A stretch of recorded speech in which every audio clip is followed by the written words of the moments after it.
Welcome to this week's episode of the Perceptive Readers, a podcast series made in the Product of Culture, aka Pop Books website's office. Hi, I'm James.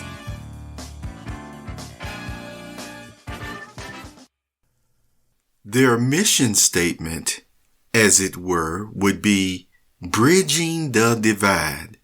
Hi, I'm James, and welcome to the Perceptive Readers this week. This may fall into a couple of categories that you will see at least in the search for this commentary. For example, James reading commentary.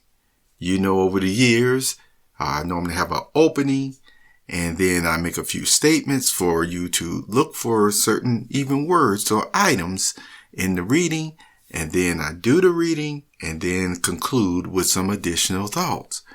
Well, all the same, on along with that same type of spirit today, I'm going to read something from you. It's a white paper, if you will, from minds.com, because as I stated, you will probably agree their mission statement over the years has been to bridge the divide. What is the divide that they're talking about? Well, I'm going to read, at least on their homepage first, what they state. It's in an about section, you see. And then I'm going to actually read again 4 paragraphs from a more extended view or coverage of what they have placed in their white paper. And so I encourage you to download it and read it for yourself, because I'm only going to read 4 paragraphs from it, because I will be making comments, application, experience, if you will, on what they're talking about and why the subject today is very much applicable. Not only applicable, but very, very important. And I want to see if you agree the same way about the statements that are made. All right. So in my opening here, I want to make you very much aware that popbooks.crypto now is verified. It has the verified badge on minds.com. The username is actually popbookscrypto, but as you go and take a look at the whole setup, you'll see many things that I have explained today. And I guess since I'm here, I'll go ahead and read it to you, one of my posts from today. Let me go ahead and go online and go to my pop. Oh, you know what? I can't even go online because right now I'm not even online. So anyway, just know if you want to go to minds.com / popbookscrypto, you will be able to see my posting for today. And along with that, keep in mind that there are many, many wonderful things going on. And that's why it's nice to have this certified badge, if you will, my first for a social media platform. Even though some of you know I've been, once again, professionally on the internet for years, for even more than a decade. Okay, so let's go into Bridging the Divide, minds.com, as it were, mission statement. Okay, they state on one of their main, marketing or really about page, that big tech has abused its power and lost the trust of its community. Their policies and behavior have caused polarization to reach all-time highs across the globe. They state, we are on a mission to elevate global discourse through internet freedom. Internet freedom means free speech, privacy, open source, self-sovereignty, community governance, and crypto economy. Okay, did you get that? So what we're going to do now is actually go to the white paper, and we're going to just start off with the opening, introduction to this white paper, if you will. And then we'll read, like I said, 4 paragraphs, but I'm going to stop at each paragraph. So let me start with the opening. It says, we are an open source and decentralized social networking platform where users are rewarded with Minds tokens for contributions to the community. Our goal is to build a new model for content creators to take back their internet freedom, revenue, and social reach. All right. So here's the first paragraph that I will read and then make a few thoughts on. It states there is a crisis occurring in the social networking world. Surveillance, algorithm manipulation, and censorship are infecting the web at unprecedented levels. For the first time in history, millions of users are abandoning traditional centralized social apps in favor of freedom-based alternatives. I'm going to stop right there from that quote and make a few statements about the crisis that the Minds authors have stated here. Do you feel there is a crisis as far as free speech, our privacy, and they went on to talk about even surveillance and things of that nature? Well, thinking people and experienced persons in forms of, tailing, tagging, and gang stalking know very much so it is a crisis, you see. And so along with that, you find people at times are penalized even on the internet just because of something that is even, you see, just human living, just personal preferences, from recreation to medical, history and things of that nature. Persons have been very much so discriminated against, and it has even affected their income. The censoring has become that tyrannical, you see. Now, we know from the way that the internet has been functioning really for the public, so to speak, since the 90s and the 2000s where the boom really hit, that there is very much room and potential for people to express themselves in any way that they need to express themselves. Just do not go to breaking core ethical laws that keep a civilian, the society in place and intact, you see. And that's what people sometimes lose focus on. They'll actually say, well, how do you manage such speech, or when it gets into the hate speech or really breaking the laws?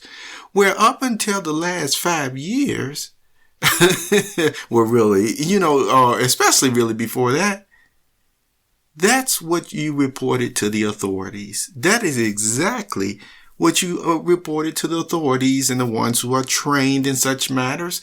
And then, I have to throw a reference in the good book.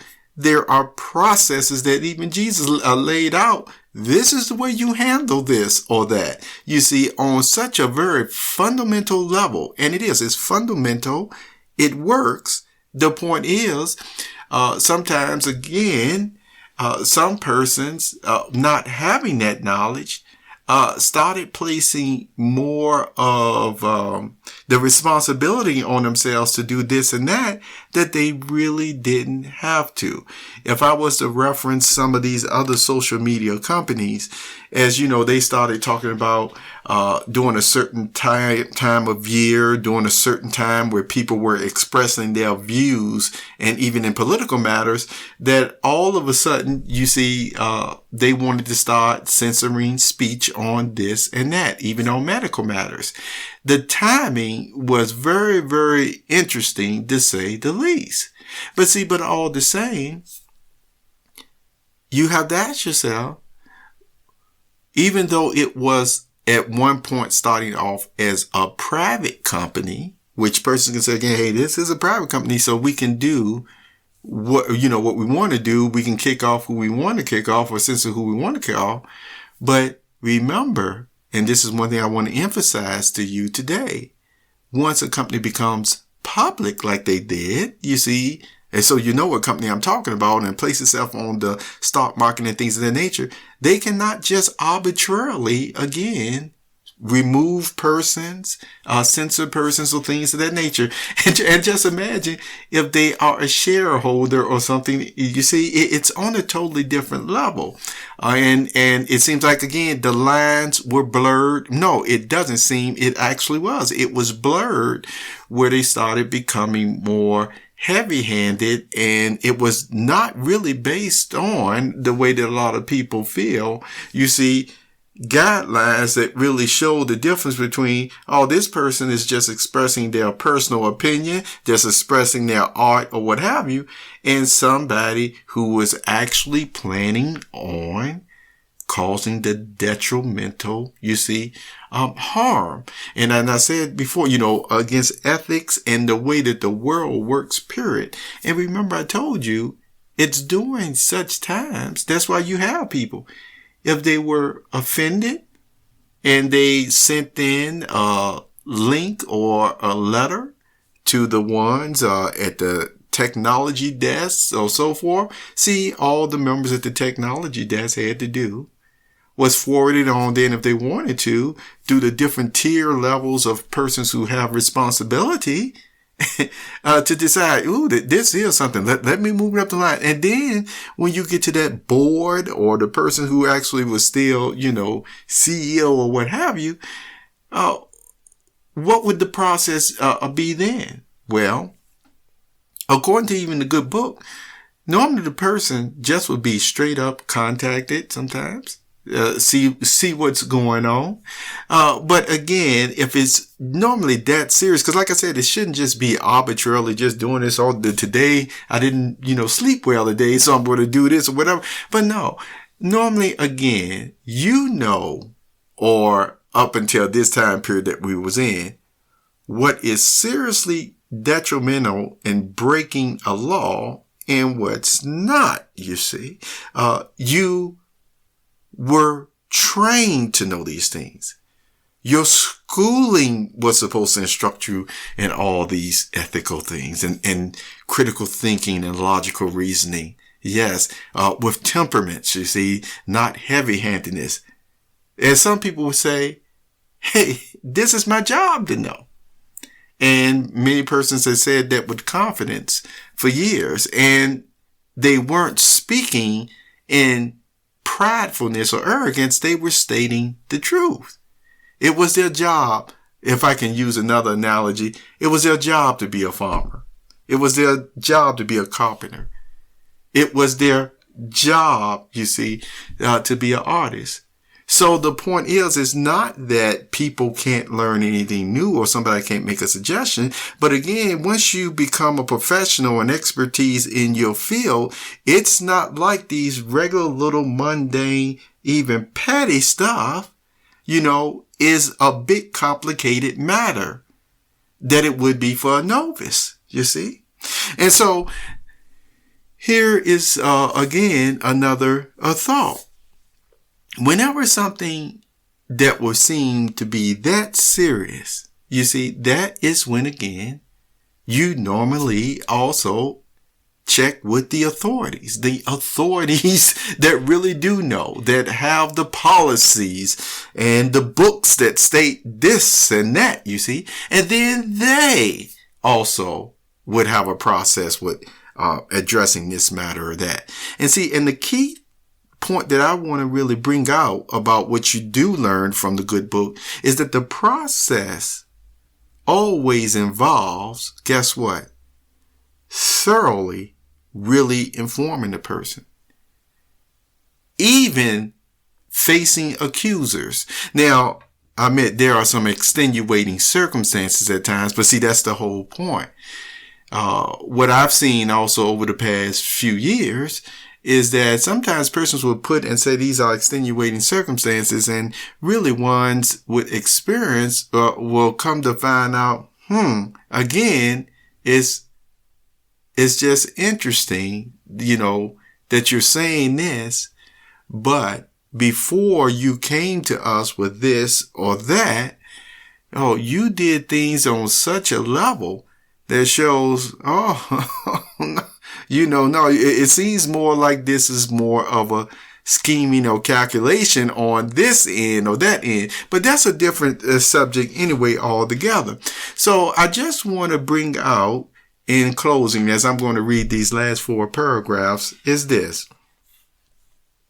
Minds hopes to resolve that, you see. They hopes to resolve the censorship, the, once again, losing of currency one way or the other for content creators. And once again, the encouragement I'm always going to say, if you don't like the artist or like their work, you don't have to look at it. You don't have to listen to it. You don't have to read it. Now, do you? And so the whole point is, if the person really is doing something against, I would say, God's law itself, you see, which is also, it's on the books, as you would see the laws, like, what things I'm not going to even mention in this podcast, but that's my whole point.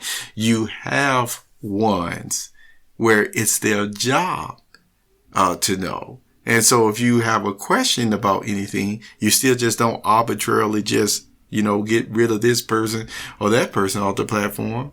You go through the process and there you go. It'll help you. So I'm going to read the rest of the paragraphs in closing and leave you with just this to think about. Okay. Alongside this mass migration, blockchain technology and other decentralized solutions are rapidly entering the mainstream. The fusion of crypto and social applications is both inevitable and essential to the continued healthy evolution of social media and the internet itself. I'm going to stop right there and just say, correct. The blockchain technology you heard me talk about quite a bit starting in the year of 2022. And today is April 5th, 2022. And I still stand by some of the podcasts and statements and writings that I've made on the subject of the blockchain technology in case you want to look through that. Now, the next paragraph. The purpose of this paper is to provide an overview of Minds, a leader in this mass internet migration and free software movement, and to introduce the Minds token, an ERC-20 utility token that will be issued on the Ethereum blockchain. It's already in process. Stop right there. It's already in process, everyone. The Ethereum, you most likely have been hearing about it just as much as you have heard about Bitcoin. They are talking about Ethereum, I think 2.0, or is it 3.0? Where it's one of them that they've been working on for quite a bit. And there's a lot of positive things said about it. And yet at the same time, the blockchain is being developed so much by new developers that, oh my goodness, even the many wonderful features that they've been talking about Ethereum can do, I'm just letting you know, it seems like already there are developers that's been looking at Ethereum and still taking all the good features that Ethereum have, and then those few bugs like high gas prices or what have you, they are finding other ways to not be as costly in transactions, you see, in transference, you see, buying and selling. And also, I'm getting into the whole verification, or if you want to use NFTs, if that's your, if that's your niche that you're getting in or what have you. So I just thought I'd mention that. And then the last paragraph I just want to bring out is this. In the Minds contribution economy, users and developers will be rewarded for a variety of contributions to the network, including generation high quality content, account setup and verification, referring new users, maintaining an active channel, finding bugs, successfully submitting code, and more. Tokenized rewards provide the key incentive to help foster a rich and more rewarding user experience, and the growth and long-term sustainability of the network. And all of these things you can just find out for yourself. And I just want to mention one experience with the minds.com. Be aware that at times there are already a variety of people on Minds from around the world. And so there is an algorithm, you see, actually survey that you're able to make when you first set up an account. You can keep them all the same, or hey, you may just only want to see one type of feed coming to you. And if you actually fill out that survey, move those slides and things of that nature, then some of the items that you just don't want to see, you won't see them because of the way that you set up your own algorithm feed. I actually believe that in the future, I wouldn't be surprised if they even fine tune that even more, you see. So the point is, you really get to see the way it's supposed to function, what you want to see, overall. And it's not like, it's not supposed to be ever, hijacked like, it does on other social media platforms where I've experienced this quite a bit, where it can be something that, hey, I've never was thinking about this one way or the other and wouldn't have thought about it in a million years. But the algorithm, once again, trying to get ahead of you, will look at something that you're actually just interested in for itself, and the spirit of what you're looking in for itself, and they'll try to hopscotch you 4, 5, 6 lines down the road or street down the roads. And it's like, no, I still wouldn't have never went there, even though that's where you're trying, to get me to go there, you see. So the point is, people don't like to feel, you see, either, manipulated, you see. And of course, a lot of that goes on today. But see, that's the whole thing about with Minds and their mission statement. If they hold true to it, then the algorithm survey that you fill out, you see, should work the way, see, that they are stating. Their white paper shows it should work their way. So I want to encourage you, as you will see in some of my referral links and other main postings, because I've already stated on the popbooks.crypto Telegram app moment this past week that because they were finally able to work with me, you see, to get my certified verification, you see, badge that I am saying who I am, and all of you know that I am, y'all know exactly. And I'll always give opportunities that on any spirit of the moment, from a little lighthearted statement to the very serious, especially the very serious, I respond to serious correspondence. You see, you're serious, and that's the way it still will be. And it'll be yet on this channel. And see, and that's one of the exclusives.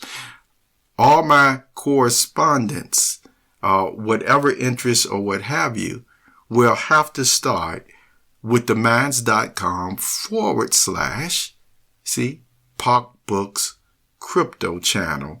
Unless, again, of course, I know you from some of my other social media networks or what have you in the Telegram app. I'm just letting you know, like newcomers that, I really don't know if they use the expression from Adam or what have you.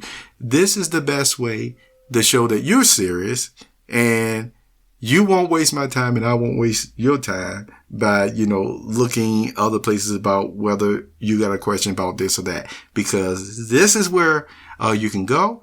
And even if after you create an account or what have you, hey, if Minds is not for you, you can always, like I said, just not use it.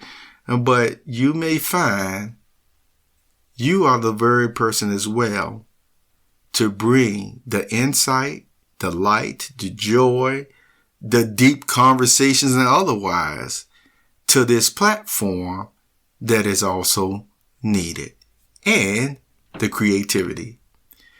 Thank you for being with me this week on the Perceptive Readers Podcast. You have a very wonderful, wonderful day.